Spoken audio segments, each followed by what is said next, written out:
All right. It's first day in pads.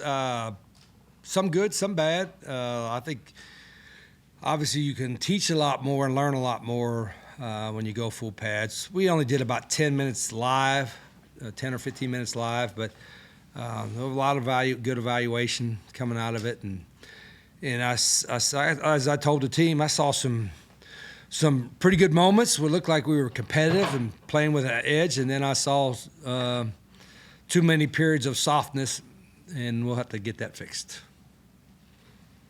So, Rich, I mean, in your experience, how long does it take for you to get an evaluation on where you are? I mean, I know it's not a day. I doubt it's even a week, month, usually 6 months? The whole spring. Uh-huh. I think that's and there's multiple things you wanted to get done with spring, evaluation, but also the teaching of your system and schemes and technique, and then how we operate. So the first spring's always the hardest and always been the ugliest everywhere I've been. That's why the spring game is, we'll have a little fun, we'll do some stuff out there and engage with the fans, but we're not going to do a true scrimmage or game from that standpoint, because we just have so many other things we got to get done in spring.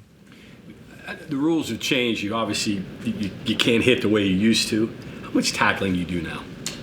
Not as much as before, but that's probably not a bad thing anyway. You know, a lot of times in pads you're doing thud, and our guys have to learn how to do a thud in a tag practice, especially if they want to go on the next level, go in the NFL. I mean, you got to learn, how to thud, and thud is, basically playing football, staying up high, but not taking guys to the ground. We don't cut tackle, we don't cut block. We're not doing any blow up or cheap shots or anything like that. And so I didn't see any of that today, so that was good. But we're still got to learn when we were doing thud, it's not half speed. I think when you don't go live, sometimes you don't go as full speed as you need to. So the key is to teach our guys to go full speed, but yet not always tackling. And that's going to be probably take 3 or 4 practices. And when you scrimmage, do you thud scrimmage or do you tackle? No, when we scrimmage, it's live. Okay. But we still don't cut tackle or cut block each other. So we'll have some moments of scrimmaging, not as much maybe as would you do previously, but we've got to do it for teaching purposes, but also for evaluation. So running back situation, you said Jaheim's limited this spring, but you brought in a couple of transfers. What did you see with them on film? What have you seen in the little bit you've seen of them? Jaheim, we know he's a proven guy, and I think he's going to have a great year. He's got a great skill set, and for what we do too. So excited about him. And then Hubbard is going to be a good player. We got a big guy in Ty Edwards. There's some young guys. LJ is a young guy, but I'm not sure we're. I like to have 3 guys that I know are ready to roll. I think there's some talent there. We could have it in there, but we also may need to bring another guy in as well. So in balancing the thud versus what you can do, what you can't do, what specifically are you looking for in evaluation? In terms of that you can see in that full contact that you can't see just in shorts. Yeah, football up front, especially where it all gets started, it's a game where big people are trying to move other big people against their will. And that involves technique. It also involves a certain level of toughness and, on the O-line and D-line. It's big people against other big people and then trying to move them against their will. And there are times we did that today. I like the approach that our line coaches, Coach McNeil, Coach Dresser, are doing. But there's a lot of work to be done there on both sides. I just didn't see the level of physicality, or I don't say physicality, just the movement. There's a machine down the weight room I think is the greatest machine in football to work out in, is called Austin leg drive. You put plates on it and it's on a rack, and then you hit the pad and you actually have to drive it back about 15 feet. And it's just I think it's a piece of equipment that teaches guys to learn to move things that don't want to be moved. That's part of our key offensively, is O-line moving guys that don't want to be moved. How many centers you got? How many capable centers do you need? I think there's 4 or 5 that are getting snaps. I think you always got to rip that many. You can never have too many centers, too many guys that can snap. And we didn't have. Well, I guess we said that. I think we had 1 bad snap today. We had 2 bad snaps, which is, I guess, when you look back, that's not too bad for the first day. But the goal is to have none. So who's working center? Robbie Martin working center. Who works center? Landon, Mm-hmm. Livingston, Robbie's working it. And everything's new for all these guys. It's a new system and all that. And that's the hardest position to play because you got to snap and then also do all the stuff we do on our offense. But they were okay today, other than 2. Rich, you mentioned bringing in older guys, grown men in the transfer portal. Is that something? I know this year pretty much by necessity. Is that something you want to do every year? Do you like getting older guys a mix? Yeah, I don't. That's a fair question. I don't have a particular formula that so many high school guys, so many portal guys, so many JUCO guys. I told the coaches at each position, and recruiting staff, just get the best players you can get. We hope they have more than 1 year, but if all they have is 1 year, we'll take them for 1 year. That's kind of what, back in the day you might not have done that, but nowadays you almost have to do that. And then you have, as coaches, you got to do a good job of being able to have that 1 year or 2 year guy able to help you, and don't be too complicated. Like I said, you don't want to be the smartest guy in the room, have all kinds of fancy schemes and stuff like that. Just get guys that can play and give them something they can execute. You talked, I think, last time about the kind of what the perception of the player themselves thinking, I'm playing hard, and what your expectations of playing hard.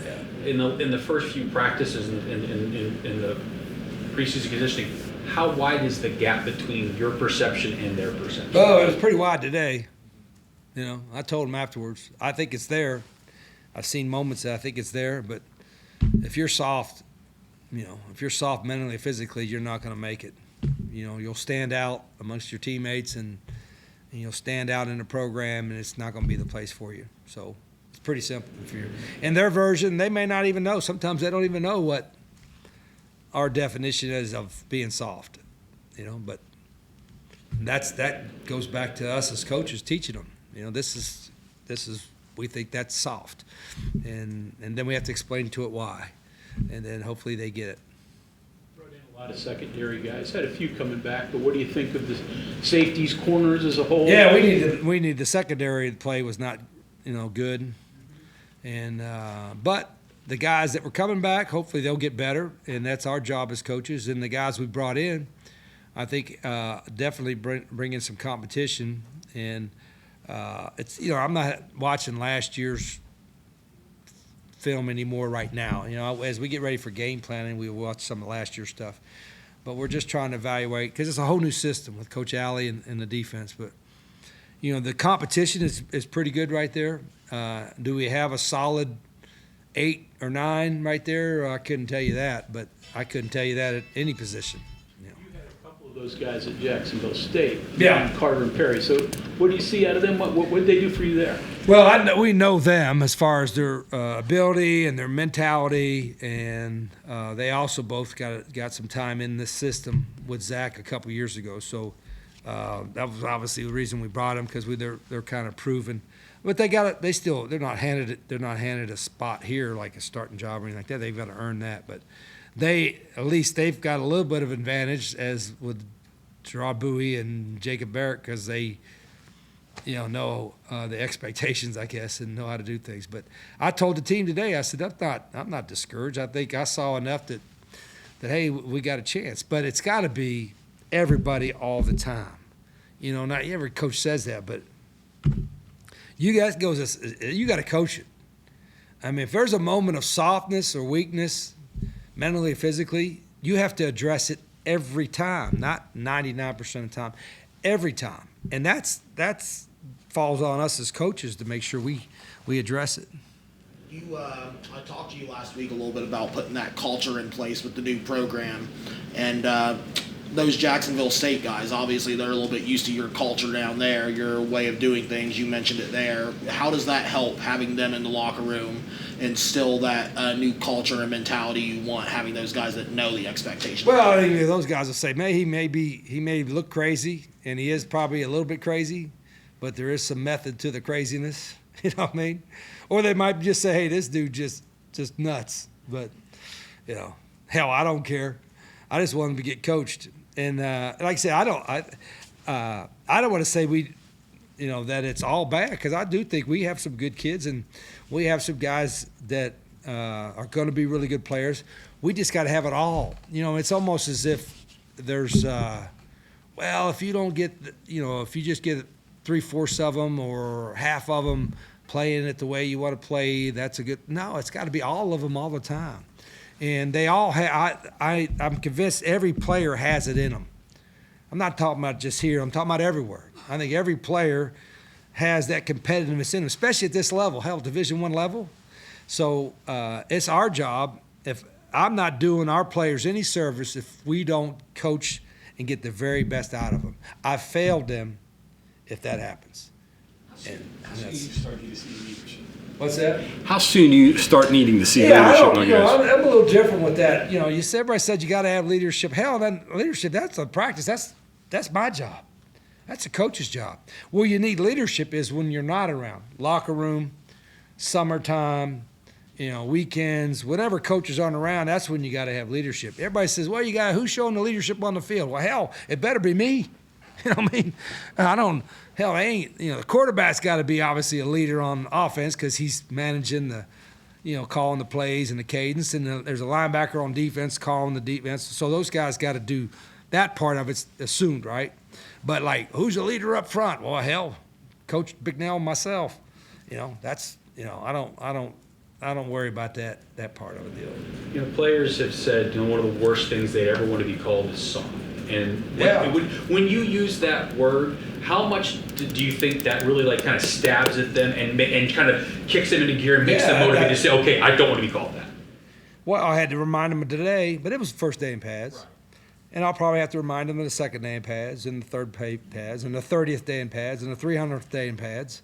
I'll probably remind them. It's up to they don't even know it. They don't even realize it. And you have to show it to them. Say, hey, this is a guy that's playing with an hard edge, and this is a guy that's not. And I always, I'll tell you the story.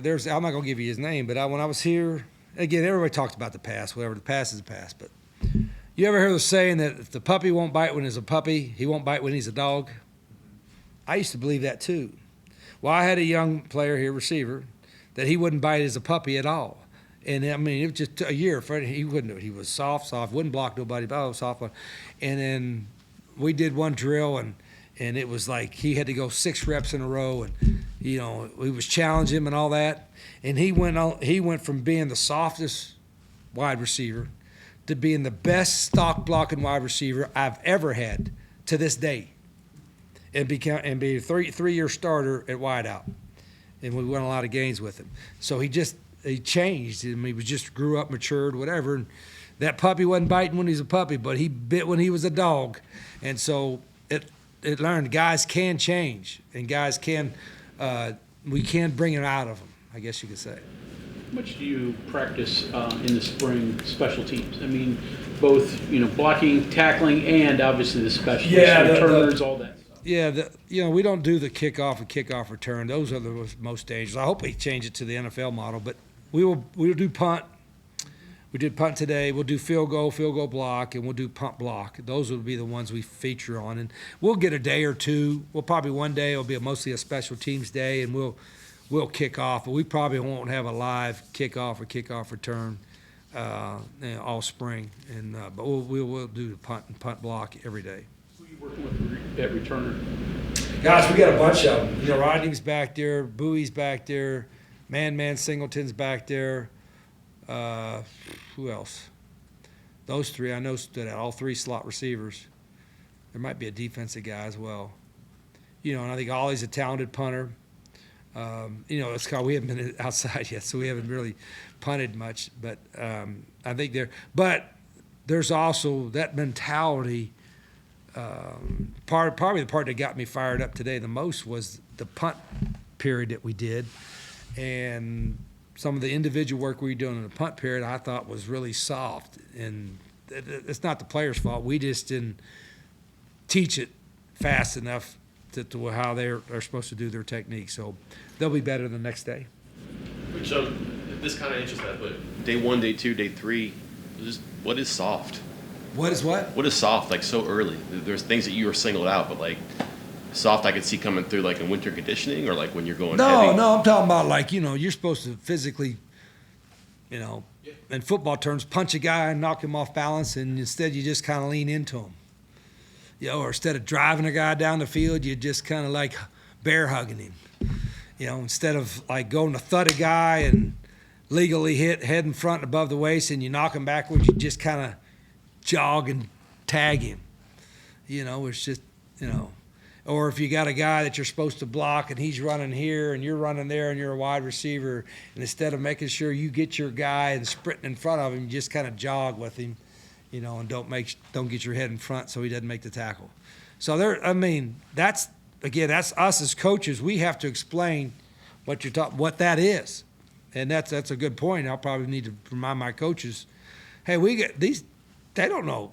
They may not know what our version of being soft is. Hell, we got to teach them. So I wasn't really happy with all the things I had to yell at today, but I didn't see anything that couldn't be corrected. You know what I mean? And starts us with the coaches. Ideally, it happens once, maybe that's inevitable, but like 3 practices from now.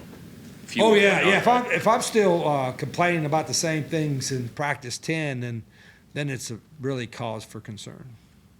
And you have officials out to oversee. Yeah, we had some, but I didn't even recognize them. So I must have, we were really clean today. They threw 2 guys threw a penalty for a holding or something else, and then the rest of them I think were just getting free hot dogs and a Coke or something. Hell, I don't know. Talk to them about, hey, I want you to. No, I Look should at our have. guys I are- said hello to a couple of them, but I was screaming and yelling so much, they probably thought I was a psycho. I didn't even get to say hello to them. I should have and thanked them for coming, because they, I gotta do a better job of letting these, I kind of get in there and kind of like dominate the whole thing, and then they kind of sit back and go, oh yeah, I don't want to, I need to get them more involved, because I like having them there, because they bring a presence, but they also can help us get our guys better. Rich, you mentioned you would like the kickoff to move to the NFL model. Is Yeah, that, is that we- a yeah. health and standpoint or health and wellness type thing? Or you like the style of it better?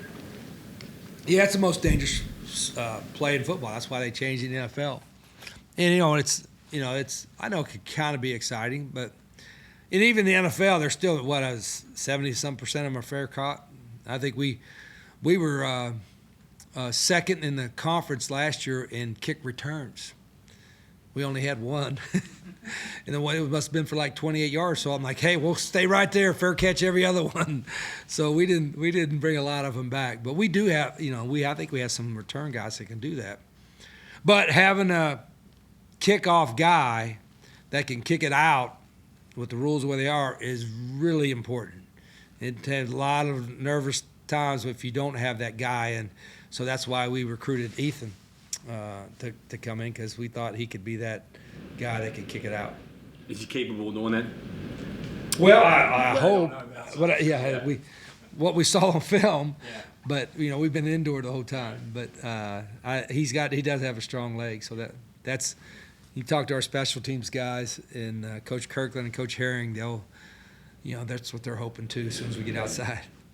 Speaking of new rules, NCAA proposed about faking Yeah. injuries to see. Obviously, you play fast. What are your thoughts about if that rule's imposed? Yeah, does it need to be? That's a good point. I mean, everybody's not like. I guess now they're thinking about making it, if your guy gets hurt after the whistle's blown or goes down, whatever, that you have to take a timeout. If you don't have a timeout left, it's a 5-yard penalty. I agreed that the guy goes out and make it. They say stay out the rest of the series, but I'm like, hell, that ain't. Make him stay out the rest of the quarter or the rest of the half. You know what I mean? They'll keep him from faking because right now he was out for one play and goes right back in. But if he's got to stay out the rest of the half, and officials don't want that because they don't want to manage that. Like, oh, he snuck back in, we didn't notice it, whatever. But if for health and safety reasons, if he's hurt, you're not. How are you hurting him by making him stay out? For his health maybe you keep him out. So I think if it's after the whistle, the ready for play whistle, what have you, then, and he goes down, make him stay out the rest of the quarter. And give him a 5-yard penalty or take a timeout. Put all the penalties on him. Come on. No, Defense, right? Yeah. I mean, we've seen it against us, and everybody's had seen it. I mean, you could watch it on film, and the guy standing there, and somebody on the sidelines is making a signal, and he just drops. Okay, what's going on here? No. Anything else? You've been very kind of open and honest in the last few sessions. You're like, yeah, I'm yelling, and I should be better at this. And how long did it take to kind of come to that realization of this is who I am, these are some of the things I might need to be better at, and kind of work through that? Because I mean, like, even you said, like, oh, you're not going to put me on the earphone on the quarterback. I was be yelling the whole time. I'll give that to rep. How do you, and a lot of coaches don't do that. They just say, okay, I'm going to do what I do and whatever. But you seem to be someone who's like, okay, I'm going to make this better. Well, I mean, we all have faults, right? We all have things that we should be better. I'm like I said, sounds like coach speak, but hell, I'm going to be better next week than I am this week. And I'm not maybe just how I coach, but some of the things we do. I think it's I would like to think some of the keys to the success that we've had, whether it was at Jack State or anywhere else, was because we learned, we grew, and we got better. And if I'm expecting my players to do that, I'm expecting my coaches to do that, I'm expecting myself to do that. So, but I'm not going to be perfect. The good thing is I'm in a good place. Like, here's what, and then we'll end with this, I guess, right? You ever hear an athlete or coach say, well, I don't have to prove myself, I already proven myself and all that kind of stuff. I'm like, just the opposite. If they're keeping score, you got something to prove. As a coach, as a player, whatever, if they're keeping score, we always have something to prove. And I think when you get to the point where you don't feel you have nothing else to prove, then you're probably never going to get better. I feel like I got something to prove.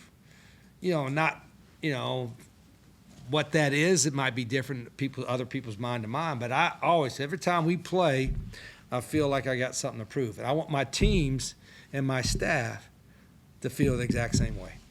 Okay, we got time for one more question. Oh. All right. So recruiting territory. We knew what you did before. You had some Alabama, Louisiana, Mississippi, but anything change in terms of your philosophy, recruiting territory? Is it important anymore in today's world? If you circle the 2.5-hour drive area or 3-hour drive area from here, those are always going to be I don't want to say the easier ones, but the ones you don't want to miss on too much. There might be a kid that's like in our, that area that goes to Ohio State. Well, we tried, but he went to Ohio State.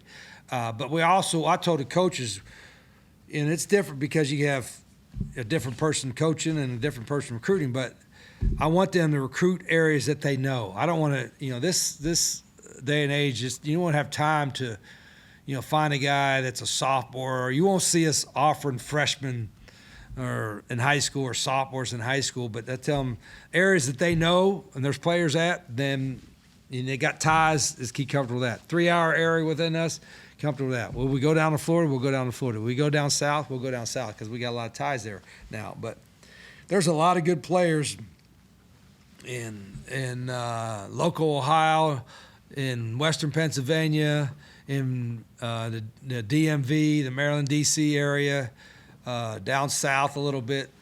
But it's the formula, I think, has changed because half the time is looking at portals and transfers, and half the time is looking at high school guys. We don't want to neglect any of them. You know what I mean? I don't want to lose out on a player from any of the categories. So, but I got a big enough staff now. Hell, we got a whole recruiting staff. So, and we do recruiting. You got to recruit every day. And whether it's evaluating guys or communicating with guys, you got to recruit every day. Okay, thank you very much, Okay, Coach. thank you.